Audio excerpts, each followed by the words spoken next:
Good morning. Welcome to St. Alphonsus Parish in this conversation about integrating your spirituality. My name is Father Tom Santa, and I'm the monitor of this conversation. And I really wanted it to be a conversation and not just me talking at you. I think there's so much material that's now available to us on the social media platform that has people talking at us. There's not so much an opportunity to engage in conversation with each other. And it's difficult to do that, but I'm hoping that with this platform that we have available to us, that at least through the questions and the comments that you can post before, during, and after the time we meet together each day, that can form the content of our time together. It also provides us with an opportunity to change the context of something, to explain deeper if something needs to be explained deeper, or to enter into a fuller explanation. Because admittedly, there's some things that I think, because I've talked about this subject for so many years, that I think everybody knows, but it might very well be new to you. And you might have a different reaction to it than I would assume. I know this is true because I remember a time, I hate to say it, over 25 years ago now, which I was giving a retreat with one of my friends, Philip St. Romain, at our retreat center in Wichita, Kansas at the time, and it was called the Spiritual Life Center. It still exists, the Spiritual Life Center, and it's an absolutely wonderful retreat center in Kansas. But at any rate, Philip and I were giving a retreat, and it was a retreat that we had well over 100 people at it. They were all members of St. Thomas Parish in Wichita, and they were all there not because they thought it was a good idea. They were there because their pastor thought it was a good idea. And so they had to show up in order to perform ministry. It was one of the conditions of their ministerial requirements for the year. So we had an audience that was not exactly open to discussing and paying attention to what we were trying to present. So it was a bit of a challenge. But at any rate, I distinctly remember that there was this man that was sitting in the back of the conference center, and he, from the minute we started that morning, he simply glared. And it never improved. He glared through every talk. He glared through every joke. He glared through the breaks. He glared the whole time. And I just kept saying to myself, oh my God, eventually this guy is just going to give it to us. And I thought that he was just upset because he had to be there, which shows you how much I know. Because it turned out he wasn't upset. It turns out, in fact, that what he was doing was listening. He was listening extremely intensely. And as a result of his intensity, I misread that as something that it was not. And at one time, he put his hand up, and I'll never forget this, because when his hand came up, Phil and I thought, well, here it comes. We're going to get it. And he said, you know, fathers, he said, you're talking about stuff I just really don't understand. I've never paid attention to spirituality before. I did all the things I was supposed to do in order to be confirmed, but once I got confirmed, that was graduation, and off I went. He said, I go to church, but he said, you know, basically I just sleep through the homilies, and I do what I'm supposed to do, and I contribute what I'm supposed to contribute. But he said, nothing ever grabbed me. Nothing ever got my attention. But he said, this morning when you guys started talking, there was something about what you were talking about that just made me come alive. He said, I began to feel within myself something that I didn't even know that was there. And he said, as the day has gone on, I've identified that as a thirstiness. And he said, it's a hunger for something I didn't even realize that I needed. And so I'm very, very grateful for this day. And I see it as a day of introduction. I see it as a day of invitation. So I think that all of us in our lives have moments like he had, perhaps not as dramatic, and certainly maybe moments that won't be used by me in a future retreat talk or conversation explaining what I saw and what I imagined. But I think all of us have moments when we recognize that there's something within us that needs to be paid attention to. There's something within us that needs to be tended to. There's an incompleteness that is there. And perhaps we don't even know what that incompleteness is or what the source of it is, but we just kind of sense that it's there. So my hope is that the conversation that we'll have these coming days, and none of us know how long this will last, but as long as it does last, to have a conversation about spirituality, and especially about integrating spirituality. Not talking about spirituality as a subject, or not talking about spirituality as a system, or not talking about spirituality as something that you acquire, or something that you merit, or any of those other words that we casually throw around. What I want to talk about is the human condition, the human person as a spiritual person.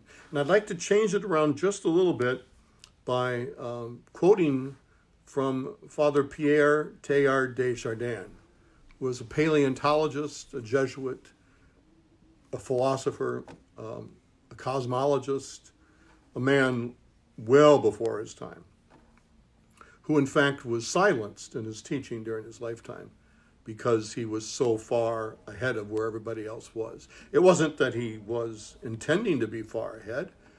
It was just because he had big thoughts, and he was willing to share those thoughts, and some people found them to be unhelpful.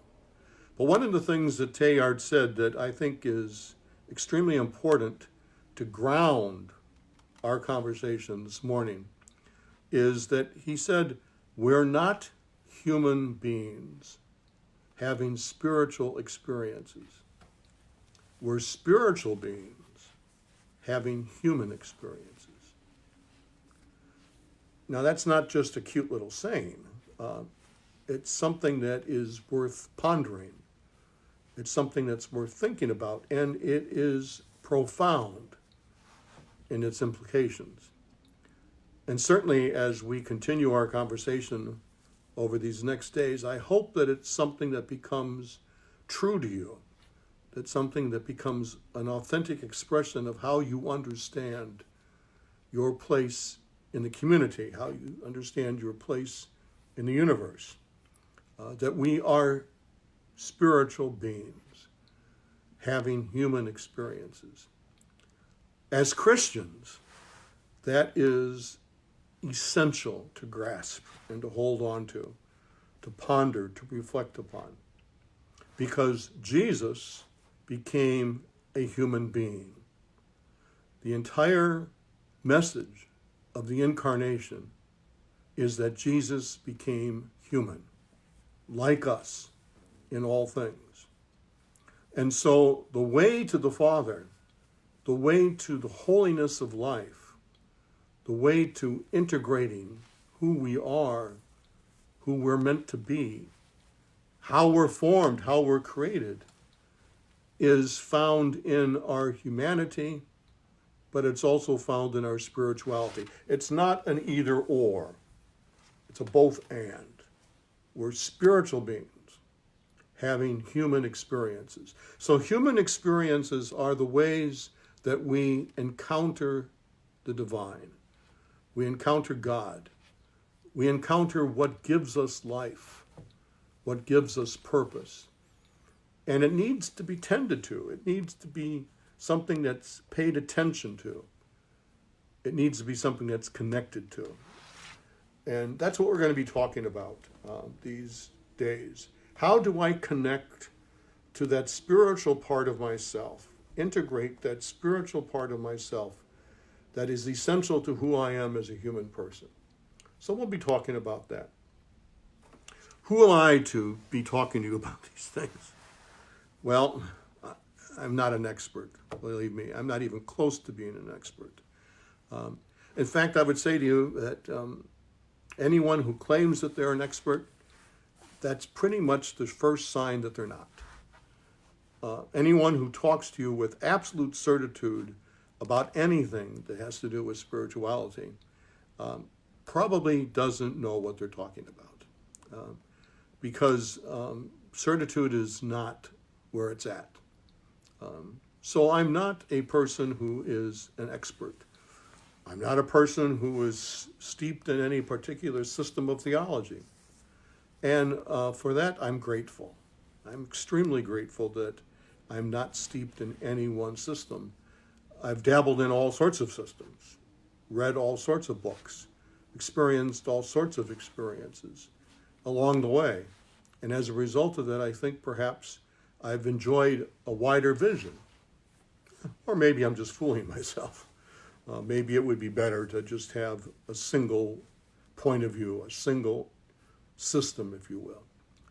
But I don't think so. I think it's good to experience the fullness and the wonder of all of creation, of all of humanity, and in the process to experience the wonderfulness of the presence of God. So I'm not an expert. I have, as a person, been involved in the ministry of spiritual direction and teaching spirituality for about 25 years. And as I look at how I did that and how I encountered that experience of talking and teaching about spirituality, I mention this in an attempt, not because I think you need to know everything about me, but rather as an attempt to help put some of this, of what I'm going to share with you, into a wider context. I can see seismic shifts that occurred in my life, shifts that I never would have expected to be there. And to be perfectly honest, if I would have been given the opportunity to choose the experience or to follow the path, I probably would have declined. But I wasn't given a choice. It was something that I think I was led to. I have also been very blessed with having the experience of having some extremely good teachers, men and women who know what they're talking about and who are authentic in their teaching and in their sharing, who, again, do not present themselves in any way as an expert, but rather as people who are, if you will, companions, mentors, friends, someone that can point out the way. I say that there's been seismic shifts in my experience of what it means to be a spiritual person, and I would imagine there's been seismic shifts in your experience of what it means to be a spiritual person. You are not the same person that you were 10 years ago. Or 15 years ago. You're not going to be the same person 10 years from now. And as a result of not being the same person, hopefully your spirituality will also change. The way that you understand the experience, the mystery of the presence of God will be different. I remember when I came out of the seminary back in 1978, I almost can't believe it was that long ago. But I came out of the seminary in 1978. I believed, and I think my entire class believed, that we were absolutely 100% prepared for what we were going to do. We had the best education possible. We were prepared by people who really knew what they were doing. And we entered into a system, into a church that was extremely confident in what they were doing. They were filled yet with the enthusiasm of Vatican II and the possibilities of Vatican II. And so it was an experience that was very heady.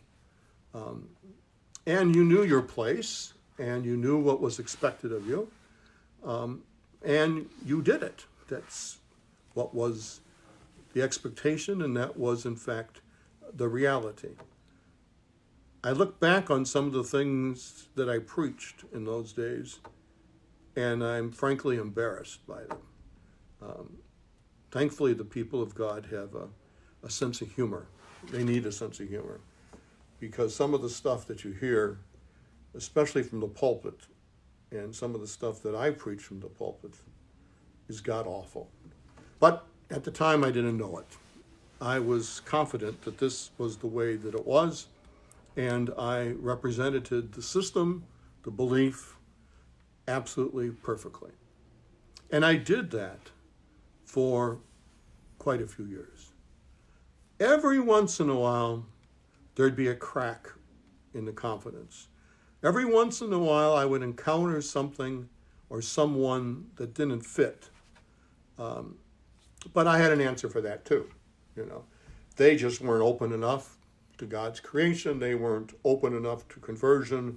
They weren't open enough to repent. It was always they weren't. It was never what I knew or what God was inviting me to do.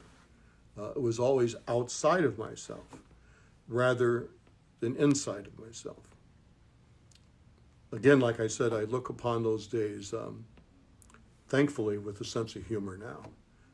Not a sense of dread, but a sense of humor. And also a sense of profound respect. Because if God can work with me, then God can work with anyone. That's how I look at it. So anyways, when I first engaged in ministry and when I first engaged in spirituality, I did so with a great confidence.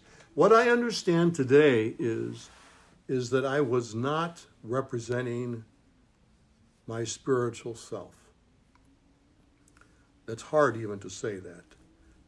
What I was representing was my religious self. I was representing the practices and the disciplines of a religious point of view, a profound religious point of view, the Roman Catholic Church. And there's much in the tradition of the Roman Catholic Church that is useful and helpful and life-giving. But God speaks in other ways too. And I wasn't really open to the fact that God speaks in other ways. I think the first crack, but I sealed it really quick, but nonetheless, the first crack in my certitude was when I journeyed to Japan. And I went there for no religious purpose. We did visit the Sisters of St. Joseph in Wichita, who had a beautiful convent right across the street from the famous Kyoto Shrine, where the famous Zen garden is. And we went there and visited the Zen garden. But what really hit me in my visit to Japan was visiting the Shinto shrines, the Shinto places of worship. And I would enter into the Shinto shrine simply as a tourist. But I was struck by the piety. I was struck by the devotion. I was struck by the spirituality of the experience. It was impossible not to be invited into something deeper. And even though I didn't understand it, and even though I didn't appreciate it, really, it nonetheless had the effect on me. The other thing that happened in Japan was I learned that there's different ways of seeing the world and experiencing reality. And again, this happened as a tourist, not as a spiritual tourist, purely as a tourist.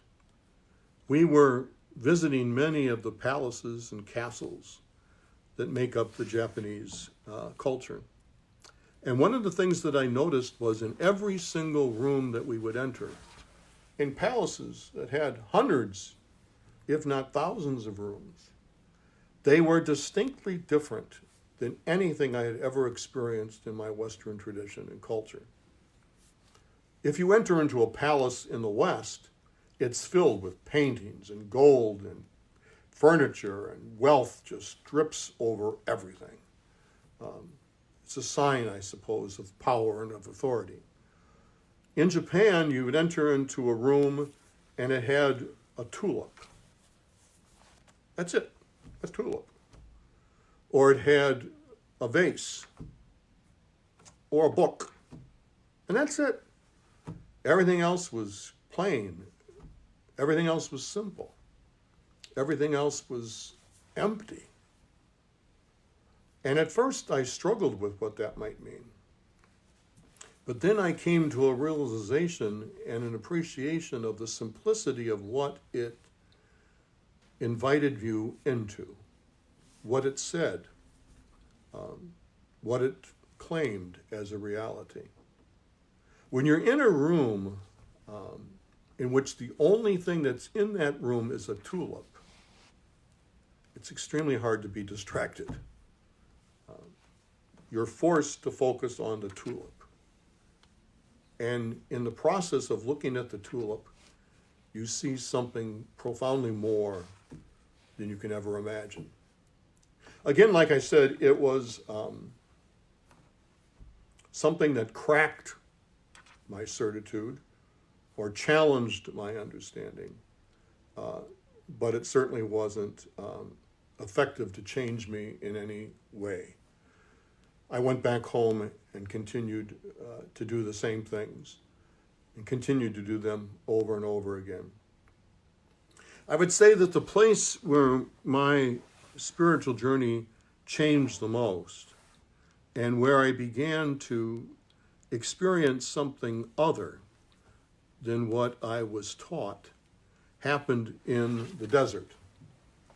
The Saguaro National Park, the desert in Tucson, Arizona, which has a completely different way of seeing, and I'm sure that will come out in the conversation as it progresses over the years, over the weeks ahead of us. But in the desert, you're invited into silence. The desert is very silent. It's very alive. It's very fruitful. It's all those things. But it's also very, very silent. And when you're faced with silence,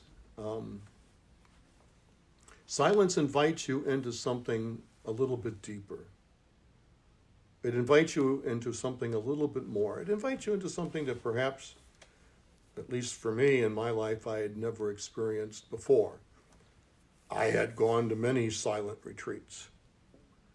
That was part of our religious formation. But those silent retreats were something that I endured. I disciplined myself to somehow get through the 8 days. But the silence didn't have any effect on me. The silence of the desert is a completely different type of silence. It's a silence that invites you each and every day, more and more profoundly, into an awareness, a growing awareness of something more, something bigger than yourself.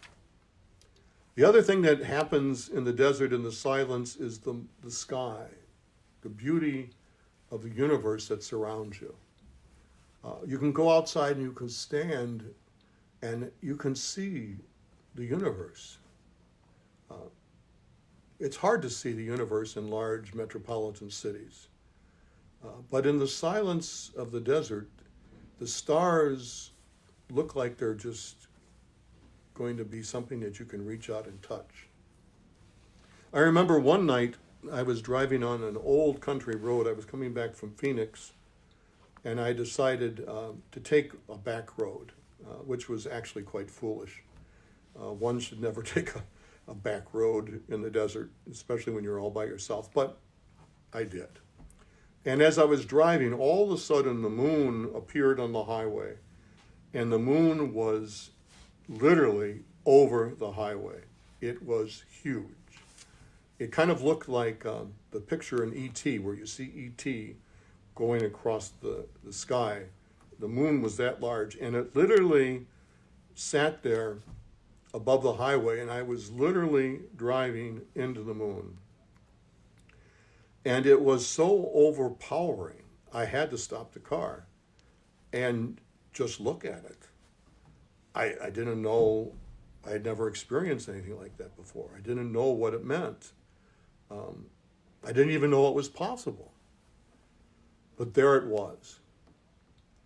And in that experience, I realized, not in a scary way, though I would have thought it would have been a scary way, not in a scary way, I realized how small I was,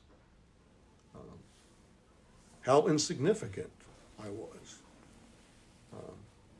And I realized that there was nothing that I could do. Everything that I had, everything that I was experiencing, everything that I understood about what it meant to be a human person, all of that came as a gift from God. And it was impossible to come up with any other answer than that. But even in that, I realized an invitation. And this is one of the essential components of spirituality. The invitation was to shut up, not to define the experience, not to define who God is, not to define what it is or what it means or what you should think, but just to have the courage to be. Nothing more. The next experience and the last experience that I'll share with you, and these all happened within a period of 4 or 5, 6 months, I guess, was the experience of 9/11. And in that experience, we all have different memories of that. But one of the memories that I had of it that was profound was the Sunday after 9/11, going into the church and trying to preach. And all the eyes of the people looking at you, saying, tell me something. What does this mean? What am I supposed to do? What am I supposed to think? And at that moment, being completely and totally aware of the fact that I had nothing to say. That doesn't mean I didn't have a homily prepared. I did. It doesn't mean that I couldn't have sprouted out all sorts of stuff. I could. But faced with that experience and that need and that hunger, I had nothing to say. I should have just sat down. It would have been better if I did. But I stumbled through something. But nonetheless, it was important. And again, as I mentioned to you at the beginning of our short time together this morning, I was blessed to have good teachers in my life. And at this moment of all those encounters, I had an excellent teacher that I could call upon for direction. And his name was Father Pat Hawke. He was a Redemptorist, passed away a few years ago.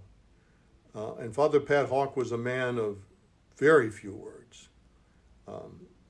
But the words that he would choose to share with you were always important, always life-giving, always inviting. And I went to him and I shared with him some of these events and his experiences. And he just looked at me and he said, well, you know, Tom, he said, you've spent all your life up to this point running away. He said, but God got you. I remember saying to myself, how much more could I be got? I've been a priest for 25 years. I've done all this stuff I'm supposed to do. I'm pretty faithful. I've worked my butt off. How can you say that God finally got me? But the truth of that began to sink in, and I realized, again, how true that Satan was and what he really, really meant. During our conversation together, and I hope, as I shared with you this morning, some of those things, I hope you begin to understand that when we're talking about spirituality, We're talking about coming to an awareness of something, someone, some experience bigger than yourself, much bigger than yourself, that invites you into a completely different reality. And if you have the courage to enter into that reality when the invitation is given to you, wonderful things happen. And as we gather together over the next few days, let's talk about some of those wonderful things. In your comments that you give me this morning, please let me know if this is what you were expecting. If you have any questions, please feel free to ask them. If you want any specific direction, suggest that as a way to go. Like I said, it is a conversation. And even though I did all the talking this morning, I can see that there is, in fact, responses. So that's a good thing. And let's continue on. And with God's grace and God's blessing, I'll see you tomorrow morning at 10:15. God bless.